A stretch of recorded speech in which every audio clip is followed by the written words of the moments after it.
ఇవాళ రేపు రాష్ట్రంలో భారీ వర్షాలు కురిసే అవకాశం ఉందని వాతావరణం తెలిపింది.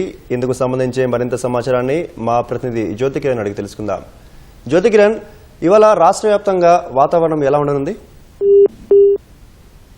చంద్రు, ఏదైతే అల్పపీడనం వాయువ్య బంగాళాఖాతంలో కొనసాగిందో అది నిన్న ఉదయం తెల్లవారుజామునే అది మొత్తానికి బలహీనపడి తీరాన్ని దాటినట్టయితే హైదరాబాద్ వాతావరణ కేంద్రం ప్రకటించింది.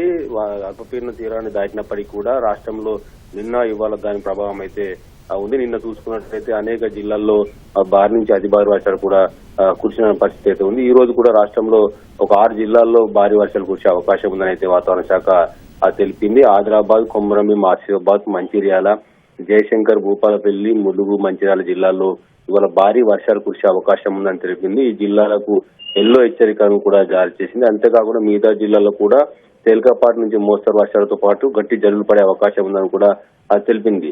ఈ రోజు ఉదయం నుంచి అనేక జిల్లాల్లో ఆకాశం మేఘావృతమై కూడా ఉంది. అయితే ఈ ఆకాశం మేఘావృతమై ఉన్న సమయంలో అక్కడక్కడ చిరుజల్లులు పడే అవకాశం అయితే కనిపిస్తుంది. అయితే కొన్ని జిల్లాల్లో ఉదయం సమయంలో ఎండ కూడా వచ్చినప్పటికీ కూడా సాయంత్రానికి ఒకసారి ఆకాశం మేఘావృతమై తేలికపాటి నుంచి మోస్తరు వర్షంతో పాటు గట్టి జల్లులు పడే అవకాశం ఉందని అయితే వాతావరణ శాఖ తెలిపింది. అయితే మొత్తానికి అయితే అల్పపీడన ప్రభావం అయితే రాష్ట్రం పైన తగ్గిందని అయితే చెప్పుకోవచ్చు. మొత్తంగా ఈ ఒక్కరోజు మాత్రమే ఈ రోజు ఏదైతే 6 జిల్లాలకు భారీ వర్షాలు ఉన్నాయని చెప్పేది ఆ ఒక 6 జిల్లాలు మినహా మిగతా అన్ని జిల్లాలో తేలికపాటి నుంచి మోస్తరు వర్షం కురిసే అవకాశం అయితే తెలిపింది. అయితే హైదరాబాద్ తో పాటు చుట్టుపక్కల ప్రాంతాల్లో కూడా ఈ రోజు ఆకాశం మేఘావృతంగా ఉండడంతో పాటు సాయంత్రం లేదా మధ్యాహ్నం సమయంలో తేలికపాటి నుంచి మోస్తరు వర్షం, ఒక్కొక్కసారి గట్టి జల్లులు కూడా పడే అవకాశం అయితే వాతావరణ శాఖ తెలిపింది. చందు, ధన్యవాదాలు జ్యోతికి.